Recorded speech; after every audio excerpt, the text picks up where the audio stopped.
So hello guys. তো আমরা এখন বাড়ি থেকে বের হয়ে রোডে আসি আপাতত। আমরা মানে শহরে যাচ্ছি, সেখানে যাওয়া লাগবে আমাদের। শহরে মুক্তমঞ্চ পর্যন্ত যেতে 15 থেকে 16 মিনিটের মতো লাগবে। তো 15-16 মিনিট পরে আপনাদের সাথে আবার গেটে দেখা হচ্ছে। তো লেটস গো। হ্যালো এভরিওয়ান, তো আমরা এখন গেটে চলে আসছি।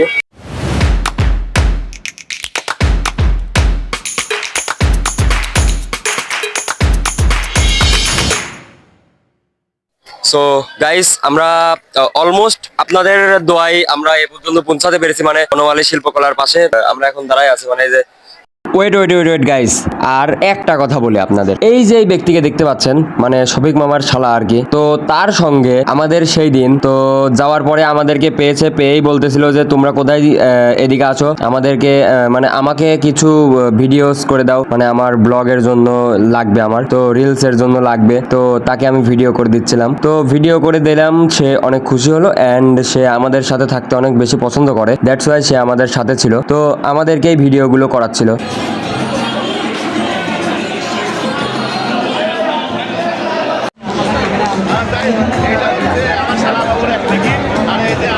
সবাই একত্রিত হওয়ার পরে আমরা আবার এখন র্যালিতে যোগ দিলাম, মানে সব বড় বড় বড় ছোট কন্টেন্ট ক্রিয়েটর একত্রিত হয়ে, মানে যখন সবাই একসাথে ইনভাইট পাওয়ার পরে সবাই যখন একসঙ্গে আসলো তখন আমরা র্যালিতে যোগ দিলাম। তো র্যালিতে যোগ দেওয়ার পরে আমরা খুবই অল্প সময় আমরা র্যালি করে আবার যেখানে ছিলাম সেখানেই ফিরে আসলাম। সো হ্যালো গাইস, আমরা এখন আছি পাবনা কন্টেন্ট ফায়ারের যে পোস্টার আছে সেই পোস্টারের পাশে। তো এখানে আমরা ভিডিও নিয়ে নিলাম, ফটোশুট করে নিলাম, এখানে সব যাবতীয় কিছু দেখা শেষ। তো আপাতত আমরা এখন এইদিকে যাচ্ছি, তো আপনাদেরকে পরবর্তী ক্লিপে আবার দেখাচ্ছি। এখন আমরা অডিটোরিয়ামের মধ্যে রয়েছি। তো অডিটোরিয়াম রুমটা কিরকম আপনারা দেখতে থাকেন এক নজরে, আমি আর কোনো ভয়েস দিতে চাচ্ছি না, আপনারা এক নজরে দেখতে থাকেন। মধ্যে আছি, তো এখন হচ্ছে সৌদি 360 লাইফ স্টাইল মানে শফিক মামা, তিনি বক্তব্য দিচ্ছেন। আর এখানের যে মানে ভিউটা, জাস্ট আপনারা না দেখলে বুঝতে পারবেন না, তো আপনারা দেখতে থাকেন। তো সম্পূর্ণ ঘুরে ঘুরে দেখাও।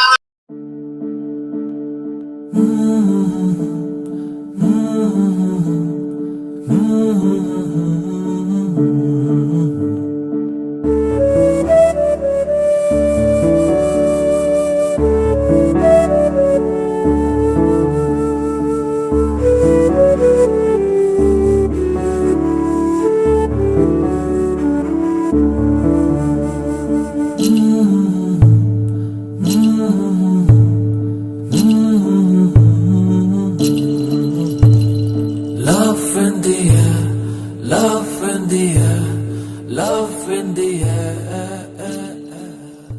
অডিটোরিয়ামের মধ্যে আমাদেরকে খাবারের বিরতি দেয়। তো খাবারের বিরতি নেওয়ার সাথে সাথে আমরা যখন বাইরে চলে আসি তখন দেখি কিছু সাংবাদিক ভাইয়ারা আসছে, এবং আমাদের এই কন্টেন্ট ক্রিয়েটর মিলন মেলার যে আপুরা ছিল তারা দেখলাম কিছু কিছু বক্তব্য দিচ্ছে। তো তাদের এই বক্তব্য দেওয়া দেখে এবং আনন্দ টিভি বা অন্যান্য আরো সাংবাদিকরা যারা ছিল, এন টিভি, আনন্দ টিভি ইত্যাদি, অত আমার মনে নাই বা খেয়াল নাই, তো এদেরকে দেখে আমার খুবই ভালো লাগতেছিল। তখন আমি একটা আলাদা ফিল করতে পারতেছিলাম যে না, আমি এখন একটা অনেক বড় পর্দায় রয়েছি। আবার আমার কাছে মনে হচ্ছিল যে না, এটা আমার কাছে একটা অনেক বড় সেলিব্রেশন মনে হচ্ছে। তো এতগুলো দেখে আমি আসলে অনেক ভালো লাগা আমার কাজ করতেছিল। তো এই ভালো লাগার মধ্যে আমি আপনাদেরকেও উপভোগ করার চেষ্টা করে দিলাম, তো আপনারা দেখতে থাকেন।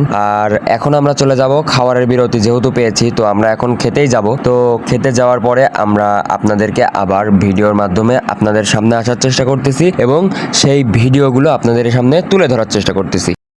সো হ্যালো গাইস, আমরা লাঞ্চ করার জন্য চলে এসেছি কাশবন চাইনিজ রেস্টুরেন্ট। তো এটা হচ্ছে আপনার আব্দুল হামিদ রোড থেকে একটু ভেতরে। তো এটা হচ্ছে আপনার পয়লানপুর দিয়ে এই যে ব্রিজ দিয়েও আসতে পারবেন, আর এখানে আমাদেরকে নিয়ে আসা হয়েছে। তো এখন আমরা খাবো। তো এখানে এত পরিমাণ আমাদের কন্টেন্ট ক্রিয়েটর মিলন মেলা থেকে এত লোকজন এখানে আসছে, যার কারণে এরা জায়গায় দিতে পারতেছে না, মানে জায়গায় হচ্ছে না, দ্যাটস ওয়াই আমরা এখানে ঢুকতে পারতেছি না। ছাড়া আমরা এখনই ঢুকে পড়তাম। তো একটু লেট করে হলেও আমরা ঢুকবো না। তো কি কি খাবারের সেটআপ আছে সেটাই আপনাদেরকে দেখানোর চেষ্টা করতেছি। প্রায় ঘন্টা খানেকের মতো অপেক্ষা করার পরে আমরা এখন বসার সুযোগটা পেয়েছি অন্তত। তো ডিশে কি কি থাকতেছে আপনাদেরকে সব জানাবো। তো আপাতত বসলাম, আমাদের হাতে আমাদের টিকিট গুলো আছে। তো আমরা গেঞ্জি নেওয়ার জন্য একটা পার্ট চলে যায়, আমরা ব্রেকফাস্ট নেওয়ার জন্য একটা পার্ট চলে যায়। এখন আমরা মানে হচ্ছে ইয়েতে আর কি মঞ্চে ঢুকেছিলাম, সেখানে একটা পার্ট চলে যায়। লাস্ট 4 নাম্বার পার্টটা আমাদের হাতে রয়েছে, যেমন লাঞ্চের পার্টটা, তো সেটাই আপনাদেরকে দেখাবো।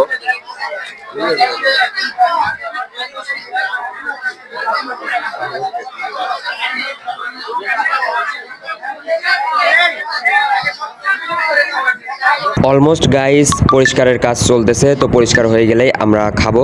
তো আমরা এমন ব্যক্তির সঙ্গে বসেছি যেটা হচ্ছে আমাদের প্রিয় জিহাদ ভাই। তো জিহাদ ভাইয়ের সাথে বসে আমার খুবই ভালো লাগতেছে। তাছাড়া আমাদের খাবারটাও চলে এসেছে, তো খাবারের ডিশে কি কি থাকছে সেটা আপনাদেরকে জানাই। তো যার যার পছন্দ মতো সে নিচ্ছিল, যে কাচ্ছি সে কাচ্ছি, যে মোরগ পোলাও সে মোরগ পোলাও। তো রাইসটা একটু বেশি ছিল, আমার মনে হয় এটা ওরা কাস্টমাইজ করছে, এরকম কিছু হবে। কারণ ডিশ অনুযায়ী যদি দিত তাহলে বোঝা যেত যে এটার মান একটু কম থাকতো, মানে খাবারের যে রাইসটা সেটা একটু কম থাকতো, আর যে মাংসটা সেটা একটু কম থাকতো বা ছোট থাকতো।